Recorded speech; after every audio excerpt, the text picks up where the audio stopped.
Donc, ces précisions étant dites, je vais ouvrir ce colloque. Je suis vraiment très heureux de l'ouvrir. On dit toujours ça quand on ouvre un colloque, mais là, c'est particulièrement vrai pour plusieurs raisons.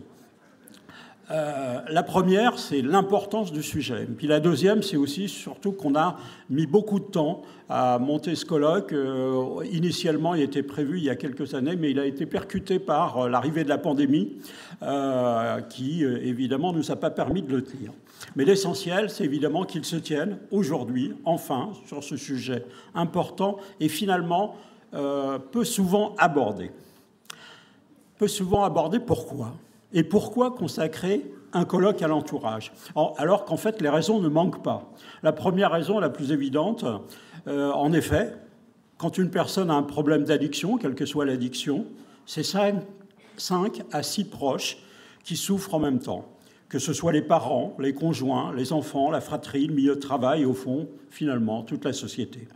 Qu'on soit parents, amis, conjoints, enfants, frères, sœurs, etc.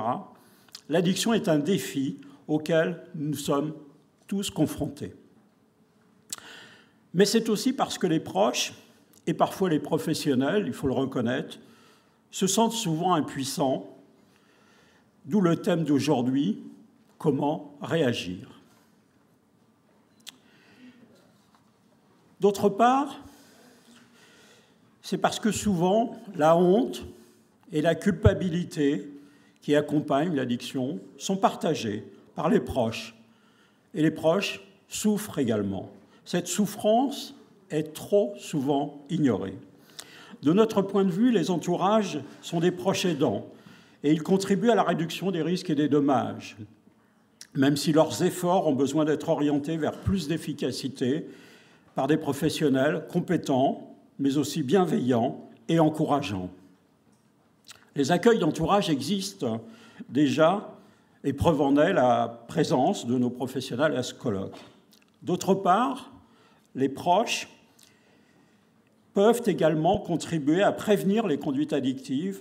C'est ce que propose en particulier le programme Une affaire de famille, qui est conduit avec enthousiasme par notre amie Antoinette Fouilleul, et qui donne des compétences pour contrer, en quelque sorte, la transmission des difficultés familiales.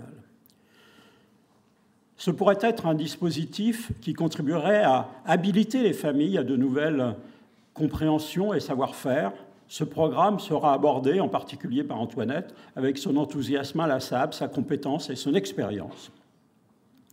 Ce colloque est aussi l'occasion de croiser les regards des associations d'entraide, des publics concernés, notamment avec des témoignages, des sujets d'actualité traités au cinéma, mais aussi ceux des professionnels du soin et de la prévention, ainsi que la recherche avec le programme d'évaluation Patern. On en reparlera également. Voir et travailler avec les entourages ne s'improvise pas et nécessite un changement de paradigme où les membres de l'entourage deviennent coacteurs de la démarche du patient. Et cela renvoie à notre démarche sur la place des bénéficiaires dans notre association, Addiction France. Nous avons prévu d'en faire le thème général de réflexion pour 2024. Et je ne doute pas que ce colloque nourrira la réflexion préalable à ce débat. J'ai cité rapidement les raisons qui justifient largement la tenue de ce colloque d'aujourd'hui.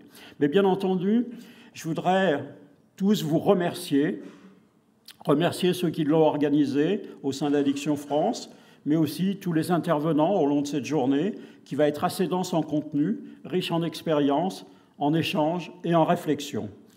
C'est le premier événement ouvert au grand public d'Addiction France, un type d'événement que nous aimerions réitérer. C'est pourquoi je vous souhaite, sans aucune inquiétude, un bon colloque à tous. Merci.